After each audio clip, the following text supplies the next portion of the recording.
So, I'm going to so I just want to start with some initial reactions. You want to introduce yourself? Sure. I could introduce myself. I'd be glad to do that. So I'm Eric Jackson, and I'm the president of the Manchester NAACP. And I'm going to then turn it over to James, and then followed by Brenda, and then I'll come back. Just want to hear your initial reactions to the film. So my initial reaction to the film was it's really interesting to see the difference between what people see here in New Hampshire and what happened in Baltimore, and what the circumstances are in Baltimore that that movie depicted. Okay. Oh, wow.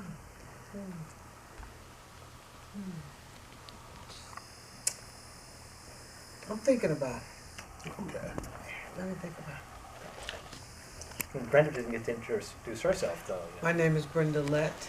I am a member of the NAACP, and I'm also the National Secretary of NCOBRA, which is the National Coalition of Blacks for Reparations in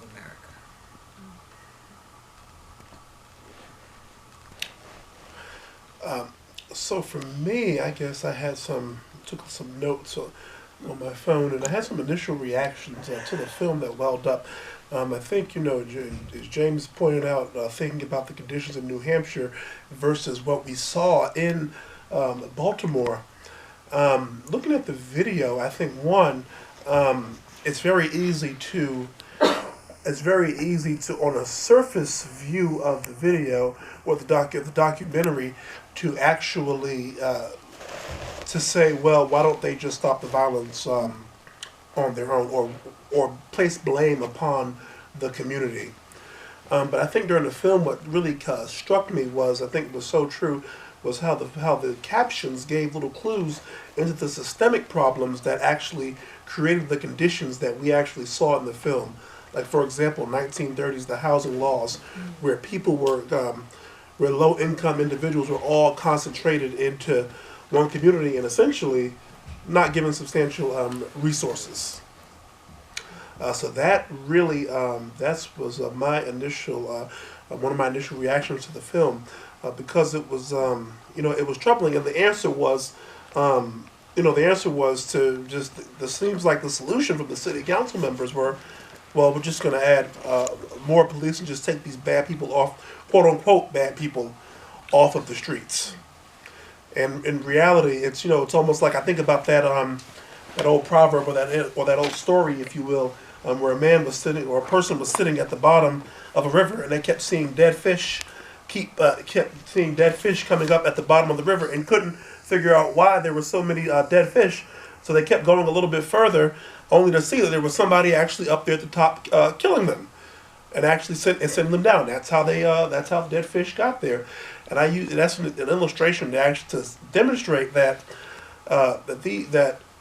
really there are a lot of deeper systemic issues than what one might see on the surface that will result in one placing blame on the community. So that's just that's some of my reactions about the film. What about what about you all out there? I had a question for Brenda. Before you do that, let me just say that I also took some notes. Oh, okay. Because, I do have a tendency to, be all over the place. But because I mentioned reparations, it's important that you understand that reparations is really about healing. And so one of the things that I heard in the film is that they talked about that many of the people were afraid to live. And they even talked about, as Reverend Jackson said, too much policing, and it really wasn't enough justice. But what's attached to the policing is really about power and control. So, and that power and control is connected to looking at the people as if though they're really not people. And so for me, it's just really, and I really appreciated the young councilman. I thought he was really on point. But it's really about healing. And it's not just people of African descent in that community, but it's about healing. And then finally, it's about reinvestment in some communities that don't look like the three of us up here, and disinvestment in the communities that look like the people like us.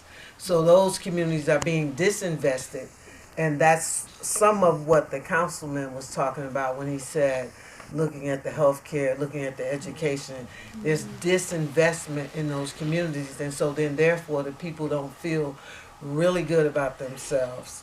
And when you look at other communities, there is investment in those people because those people are valued.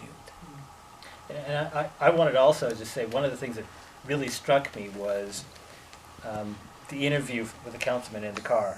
He pulled over for one thing. Yeah. Noticed that he didn't just keep driving. But the comment about looking at the issue as a public health issue from that perspective, not from the criminal justice perspective, but from the public health perspective, I thought that was brilliant. Yeah. Just Yeah. brilliant. Yeah. And I wonder how many other communities like that have someone like him who can straddle both worlds, so to speak, and look at things from a different perspective to try to bring everyone together. I can tell you, all of the communities across this country have people in them that care. I mean, Yes. and that's really what that was about. I mean, I guess she was the chief, the police captain. officer, the captain, Yeah. yes.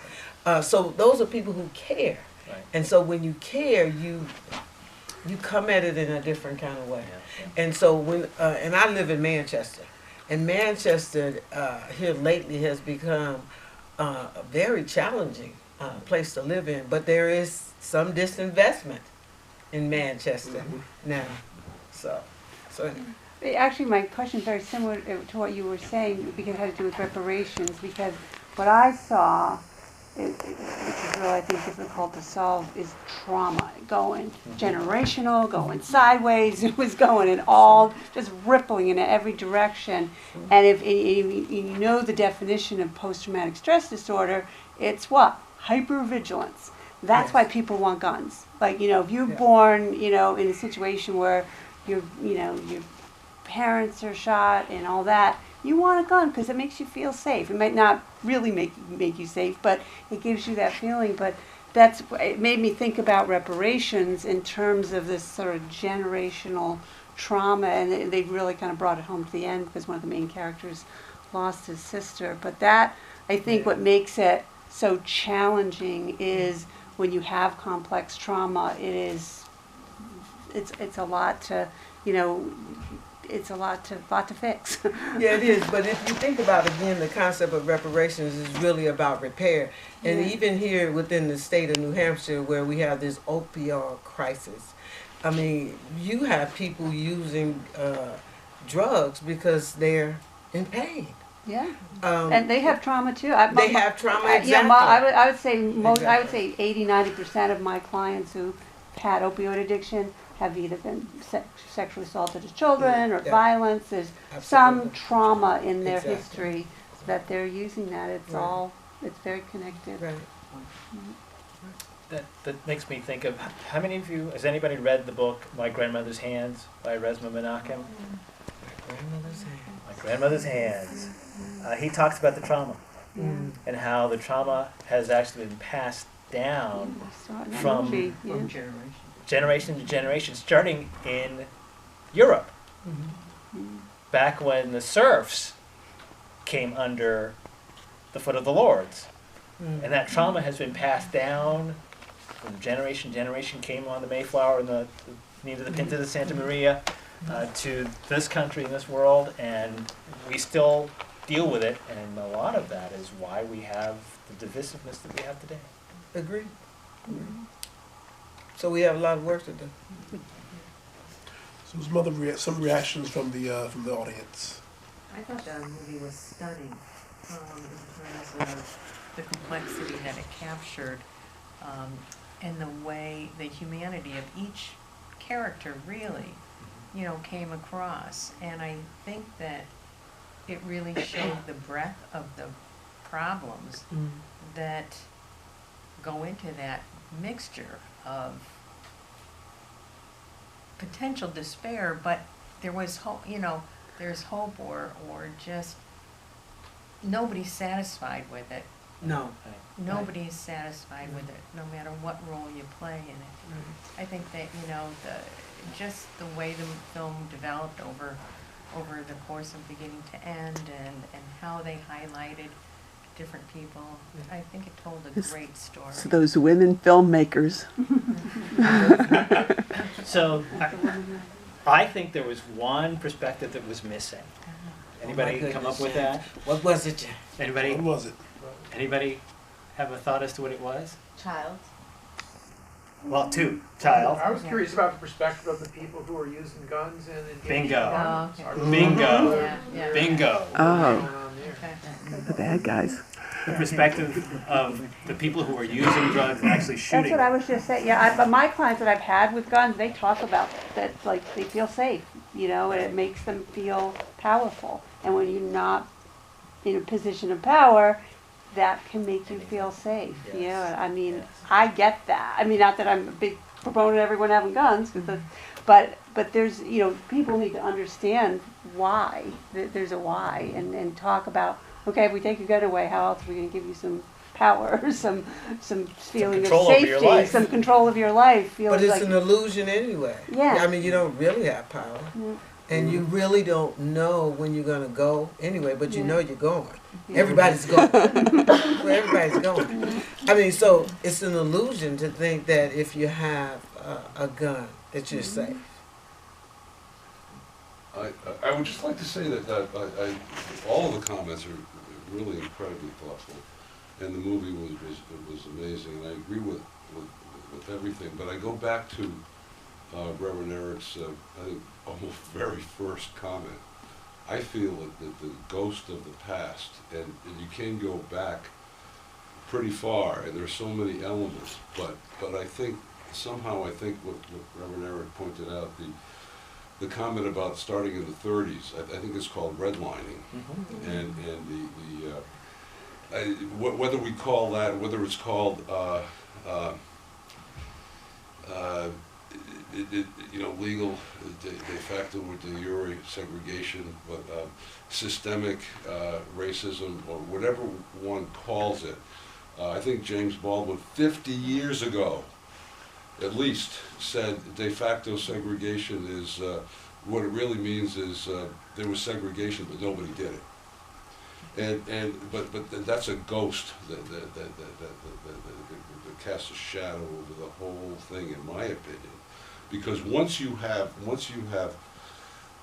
it's basically the banks and the government decides 60, 80 years ago that there's going to be essentially substandard housing here. How else could it not be? If people can't get a loan, if they're subject to predatory landlords, and then it just goes on forever. Yeah. And not to mention the history as Brian Stevenson says, from slavery to mass incarceration, but just not even to mention that, which is such a terrible thing for American society, but redlining, which hardly anybody talks about, in a way, compared to the other major things. But that in itself, and it sounds like such a the problem is it sounds like such a tame thing, and it's financial, or it's there are bigger issues, but boy, I just see that as shadowing the whole thing here. Civil rights advances in the 50s, and where was a lunch counter that anybody in Baltimore could go to in those? That had no effect in a redlined, segregated section anyway. And the schools, well, Brown versus Board of Ed, that was just it was Thurgood Marshall himself said, he said, well, we'll have integrated schools in 5 years, and then 20 years later he said, you know what he said? I was the dumbest Negro in America.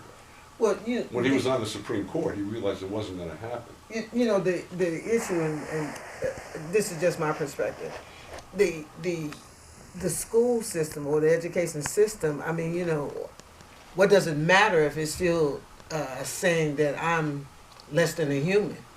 I mean, I went to school with the Army, but what does it matter if the education that I'm getting is still telling me that I'm less than?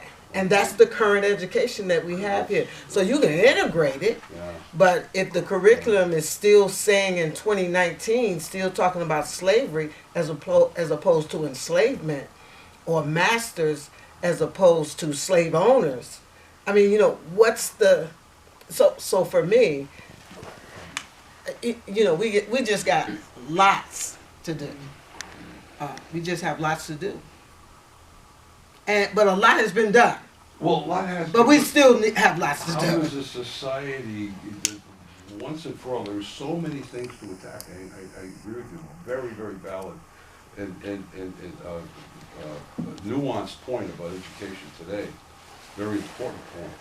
But at the same time, how do there's so many wrongs, but the wrong of redlining, the wrong of this whole segment. You're not going to participate in home ownership. You're not going to participate in appreciation and value. You're just not going to do it. You're going to get raked over the coals by predatory landlords, and it's going to happen for decades and decades and decades.